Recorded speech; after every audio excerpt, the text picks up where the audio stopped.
And नमस्कार। Jumbo और चीनू स्वागत करते हैं आपका आज के ज्ञान के पिटारे में।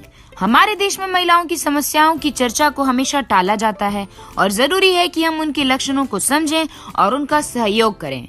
आज हम डिस्कस करने वाले हैं एक बहुत ही जानने वाला टॉपिक जिसका नाम है मेनोपॉज। सबसे पहले समझते हैं क्या है मेनोपॉज। मेनोपॉज का मतलब है पीरियड्स का हमेशा के लिए बंद हो जाना। मेनोपॉज हर औरत के जीवन में औसतन 45 से 50 की उम्र में आता है और जैसे ही औरत की उम्र पहुंचती है 40, उम्मीद होती है कि उनको आएगा अब मेनोपॉज। पर क्या ये बात बस इतनी सी है? चलिए आज हम जानेंगे इसके बारे में बहुत कुछ। तो शुरू करते हैं आज का ज्ञान। चलिए समझते हैं कि मेनोपॉज आते आते औरत का शरीर किन किन स्थितियों से गुजरता है। उसको बताने से पहले ये जानना जरूरी है कि ओवरीज अब नहीं करेंगे एग्स को रिलीज और हार्मोन्स का लेवल भी पहले से बदल गया है। और इन बदलावों के कारण हम देख सकते हैं मेनोपॉज को 3 हिस्सों में। पहले भाग का नाम है पेरीमेनोपॉज। पेरीमेनोपॉज में आपको अलग अलग तरह के लक्षण दिखाई देंगे। पीरियड्स इरेगुलर हो चुके होंगे, बहाव में भी बदलाव हो जाता है, कुछ लोगों को बहुत ज्यादा और कुछ को कम, और पीरियड्स क्रैम्प्स तो आते ही हैं। और ये अवस्था 4 से 8 साल तक औरत की जिंदगी में रह सकती है। और हाँ, इस अवस्था में भी आप कर सकते हैं कंसीव, तो कृपया ध्यान दें। इसके बाद वाली अवस्था है उसका नाम है मेनोपॉज और मेनोपॉज का मतलब है 12 महीने तक लगातार पीरियड्स का नहीं आना।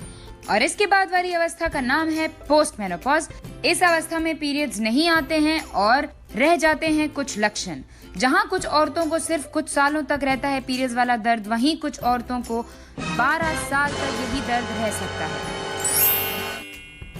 आमतौर पर देखे जाने वाले लक्षण हैं हॉट फ्लैशेस और नाइट स्वेट्स, जहां औरतों के शरीर के ऊपरी हिस्से में लगती है बहुत गर्मी और उसकी वजह से आते हैं पसीने। और यही अगर रात को हो जाए तो इसको हम कहते हैं नाइट स्वेट्स। इसी के साथ साथ मानसिक रूप से डिप्रेशन हो सकता है, घबराहट हो सकती है, मूड स्विंग्स हो सकता है जिसमें कभी चिड़चिड़ापन और कभी भावुकता, और निविद्ध स्तन। शरीर के निचले हिस्से की बात करें तो हो सकता है यूरिनरी ट्रैक्ट इन्फेक्शन, बार बार पेशाब जाने की जरूरत पड़ सकती है। और ये सब इसलिए हो रहा है क्योंकि एस्ट्रोजन का स्तर हो रहा है कम। इसकी वजह से शरीर के निचले हिस्से में देखी जा सकती है ड्राइनेस। साथ साथ कुछ कॉम्प्लिकेशंस भी देखे जा सकते हैं इस कंडीशन में। एक है ऑस्टियोपोरोसिस। ऑस्टियोपोरोसिस में आपकी हड्डियां हो जाती हैं बहुत ही कमजोर। इसके अलावा कैटरैक्ट या मोतियाबिंद भी देखा गया है। और आखिरी कॉम्प्लिकेशन है हृदय और रक्त वाहिनियों में तकलीफ। ऐसे कई और सिम्टम्स देखे जा सकते हैं। चलिए बढ़ते हैं अब हम अपने अगले सेगमेंट की ओर जिसका नाम है मिथ्स एंड फैक्ट्स। तो एक भ्रम यह है कि मेनोपॉज के लिए कोई दवाई की जरूरत या डॉक्टर की जरूरत नहीं है। पर यह धारणा है बिल्कुल भी गलत, क्योंकि जैसे हमने आपको पहले बताया मेनोपॉज में हर औरत को दिख सकते हैं अलग अलग लक्षण और कुछ लोगों में ये लक्षण बहुत ज्यादा दिखाई देते हैं जिसके वजह से जरूरत पड़ सकती है इलाज की। काफी लोगों का ये मानना है कि आपको मेनोपॉज 50 की उम्र में ही आएगा, पर तथ्य ये है कि आजकल जैसे कि लड़कियों को पीरियड्स जल्दी आने लगे हैं, उसी प्रकार मेनोपॉज भी काफी जल्दी आने लगा है।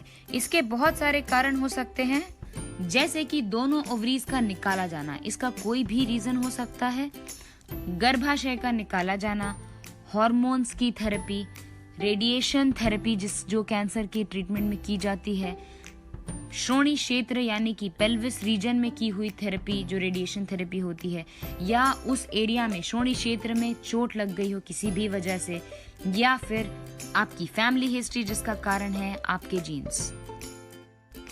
मेनोपॉज एक बीमारी है, पर तथ्य ये है कि ये एक बीमारी नहीं है, ये है प्राकृतिक रूप से हमारे ओवरीज का बुढ़ापा, जिसकी वजह से हमारे शरीर में हार्मोन्स का बैलेंस होता है कम और उसके वजह से दिखते हैं लक्षण, जिसका सामना आप धीरज और शांत मन से कर सकते हैं। ये भी माना जाता है कि मेनोपॉज का मतलब होता है एस्ट्रोजन का ना होना, पर ये धारणा है बिल्कुल गलत, क्योंकि एस्ट्रोजन हमारे शरीर में बनता है मेनोपॉज के बावजूद। मेनोपॉज के बाद बस उसकी जगह बदल जाती है, अब वो ओवरीज के बदले शरीर के दूसरे हिस्सों से बनने लगता है और उसकी मात्रा भी काफी कम हो जाती है। एक धारणा ये भी है कि आपकी याददाश्त कम होने का कारण है मेनोपॉज। पर ये बहुत गलत बात है कि आप सारा दोष मेनोपॉज को दिए जा रहे हैं। याददाश्त खोने के बहुत सारे कारण हो सकते हैं, जैसे कि आपकी उम्र बढ़ रही है जिससे आप छोटी छोटी डिटेल्स भूलने लगे हो, जिसके कारण हो सकते हैं घबराहट, डिप्रेशन, दवाइयों के साइड इफेक्ट्स, ठीक से खाना ना खाना, बहुत सारा स्ट्रेस लेना और थायराइड हार्मोन का ठीक से काम नहीं करना।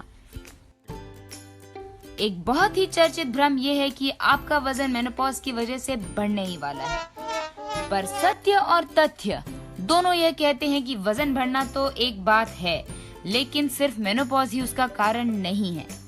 हार्मोन्स का स्तर बदलना, हमारा मेटाबॉलिज्म का बदलना, हमारी लाइफस्टाइल और बहुत सारी ऐसी चीजें हैं जिनकी वजह से वजन बढ़ सकता है। वजन की ही बात से शुरू करते हैं अपना आखिरी टॉपिक। वजन घटाना होता है बहुत ही जरूरी, क्योंकि आप वजन बढ़ाने के लिए थोड़े प्रोन हो चुके हो।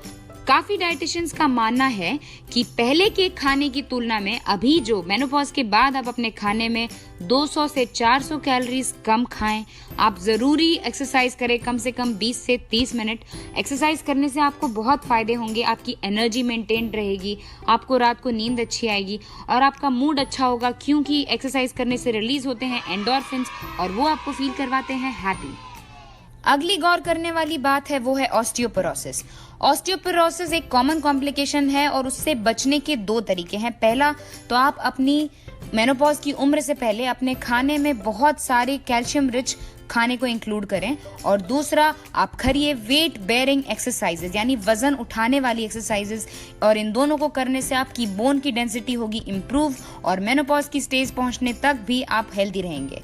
अगर आप मेनोपॉज की एज तक पहुंच गए हैं तो आपको अपने खाने में इंक्लूड करना चाहिए कैल्शियम, विटामिन डी और मैग्नीशियम भर भर के। इनको खाने से आपका ऑस्टियोपोरोसिस का रिस्क हो जाएगा बहुत कम और आपकी एनर्जी और स्लीप दोनों पर अच्छा असर होगा। हानिकारक आदतों से दूर रहें, क्योंकि धूम्रपान पड़ेगा महंगा, ना करें ना करने दें। और जरूरी है कि आप अपनी मानसिक शांति के लिए रिलैक्सेशन के नए नए तरीके ढूंढें। आप पेंटिंग कर सकते हो, फोटोग्राफी कर सकते हो, भजन कीर्तन कर सकते हो या फिर कर सकते हो योगा। मेनोपॉज की वजह से होने वाले शारीरिक डिस्कम्फर्ट के लिए आप यूज कर सकते हैं खाने में बहुत सारा विटामिन ई, फ्लैक्स सीड, या फिर ट्राई कर सकते हैं सीड साइकिलिंग। और फिर भी अगर आप अपनी तकलीफ और दर्द से बहुत ज्यादा परेशान हैं तो प्लीज बिना किसी झिझक के आप डॉक्टर को अपनी तकलीफें बताएं। तो अगले वीडियो तक के लिए प्लीज हमारे सब्सक्राइब बटन को क्लिक करें और क्यूट सी बेल आइकन को टिंग करें। Tata bye.